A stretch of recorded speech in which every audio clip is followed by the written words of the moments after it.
ప్రభు యేసుక్రీస్తు నామములో మీ అందరికీ శుభములు. సామాన్య 12వ శుక్రవారము యేసు పవిత్ర హృదయ మహోత్సవం. మొదటి పఠనము ఎహెజ్కేలు గ్రంథము 34వ అధ్యాయము 11వ వచనము నుండి 16వ వచనం వరకు. ప్రభువునైన నేను చెప్పుచున్నాను, నేను నా మందను వెతికెదను, వానిని గూర్చి జాగ్రత్త పడెదను. కాపరి చెదిరిపోయిన గొర్రెలను గూర్చి జాగ్రత్తపడి వానిని మరలా ప్రోగు చేసినట్లే నేనును చేయుదును. మబ్బులు ఆవరించి చీకట్లు క్రమ్మిన రోజున ఆ గొర్రెలు చెల్లా చెదరైన తావుల నుండి వానిని మరలా తోలుకొని వత్తును.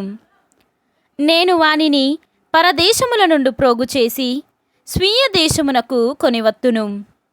వానిని ఇశ్రాయేలు కొండలకు వాగులకు తోడ్కొని వచ్చి మంచి గడ్డి బీడులలో మేపుదును. వానిని ఇశ్రాయేలు దేశములోని కొండల మీద, పచ్చిక పట్టులలోను, లోయలలోను, పచ్చని గడ్డి బీళ్లలోను మేపుదును. నేనే నా గొర్రెలను మేపుదును, వానికి విశ్రమ స్థానమును చూపింతును. ఇది ప్రభువునైన నా వాక్కు. నేను తప్పిపోయిన గొర్రెలను ప్రక్కకు తొలగిన వానిని తోలుకొని వత్తును. గాయపడిన వానికి కట్టుదును, రోగము తగిలిన వానికి జబ్బు నయము చేయుదును. క్రొవ్వి బలముగానున్న వానిని నాశనము చేయుదును. నేను న్యాయముగా ప్రవర్తించు కాపరిని. ఇది ప్రభువు వాక్కు. సర్వేశ్వరునికి వందనములు. రెండవ పఠనము రోమీలకు రాసిన లేఖ 5వ అధ్యాయము 5వ వచనము నుండి 11వ వచనం వరకు. ఈ నిరీక్షణ మనకు నిరాశను కలిగింపదు. ఏలయన దేవుడు మనకొసగిన పవిత్రాత్మ ద్వారా తన ప్రేమతో మన హృదయములను నింపెను. మనము బలహీనముగా ఉన్నప్పుడే నిర్ణీత కాలమున దైవహీనుల కొరకై క్రీస్తు మరణించెను. ఎందువలన నీతిమంతుని కొరకు కూడా ప్రాణములను ఇచ్చుట అంత సులభము కాదు. బహుశా సత్పురుషుని కొరకై ఒకడు తన ప్రాణములను ఇచ్చుటకై సిద్ధపడునేమో. కానీ మనము పాపాత్ములమై ఉన్నప్పుడే క్రీస్తు మన కొరకై మరణించెను కదా. ఇట్లు దేవుడు మనపై తనకున్న ప్రేమను చూపుచున్నాడు. ఆయన రక్తము వలన మనము ఇప్పుడు దేవుని ఎదుట నీతిమంతులమైతిమి. అయినచో దేవుని ఆగ్రహము నుండి ఆయన మనలను ఇంకను ఎంతగా రక్షించునో కదా.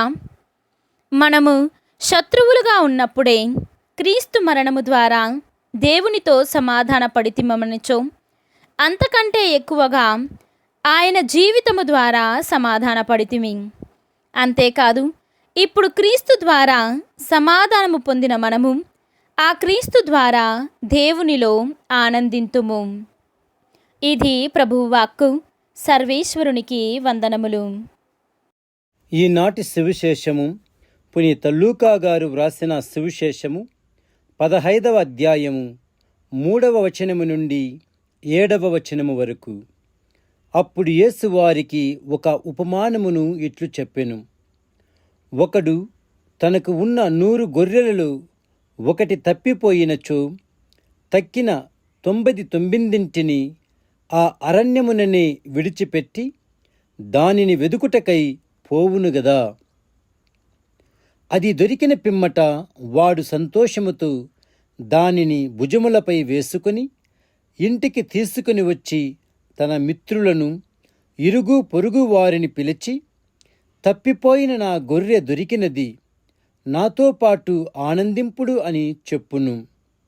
అట్లే పశ్చాత్తాపము అవసరము లేని 99 మంది నీతిమంతుల కంటే హృదయ పరివర్తన పొందు ఒక పాపాత్ముని విషయమై పరలోకమున ఎక్కువ ఆనందము ఉండునని నేను మీతో చెప్పుచున్నాను.